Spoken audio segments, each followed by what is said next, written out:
Hello, and today I'm going to be talking about Lincoln's suspension of habeas corpus and kind of the freedom of speech.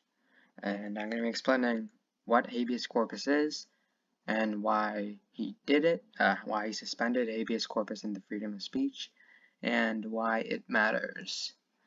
So first, let's start off with what it is. Freedom of speech, that's pretty simple. You're allowed to voice whatever you want to. Well, not whatever you want to. There are some limits, like you can't threaten people and things like that, but you can voice opinions. If you think the government is bad, you're allowed to do that. It doesn't matter if you do it about the government in general, the president, former presidents, it really doesn't matter. That one's pretty straightforward, but what's habeas corpus? Well, habeas corpus it sounds really complicated, but really all it is kind of your right to trial. So basically, if you, habeas corpus means that you're allowed to have the right to trial and pretty much prove that you're innocent, or, maybe that you're guilty. So why would he suspend habeas corpus and the freedom of speech?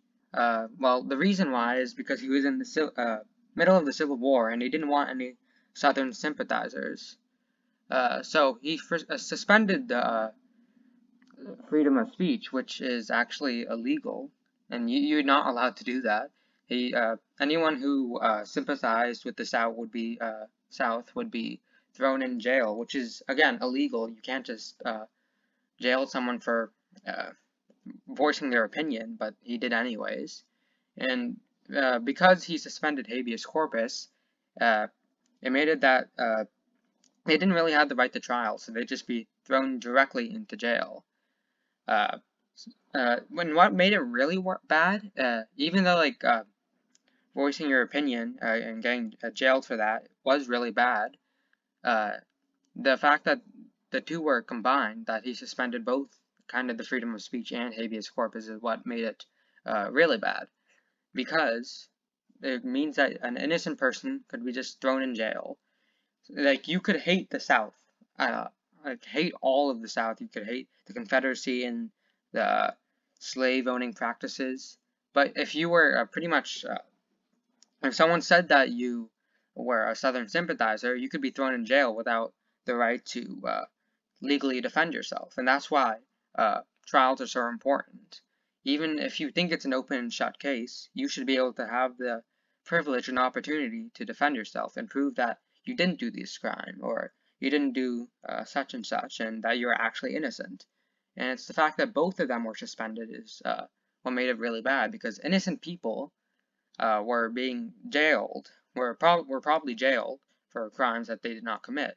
And even if people were actually sympathizing with the South, again, you can't jail people for that. If they like the Confederacy, you can't jail them for that. That's not an offense. And why I think he did this, he maybe thought that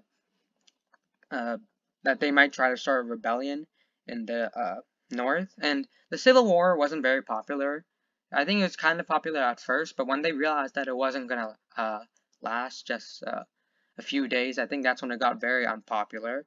So I guess to prevent more revolts, he just jailed people and kind of made sure to pretty much made it that the war would seem more popular. Because if you jailed people going against it, then public opinion wouldn't be as negative as it was. So that's basically what the suspension of habeas corpus is, and basically your right to criticize the government or sympathize with another hostile government, and that's why he did it, and why it matters.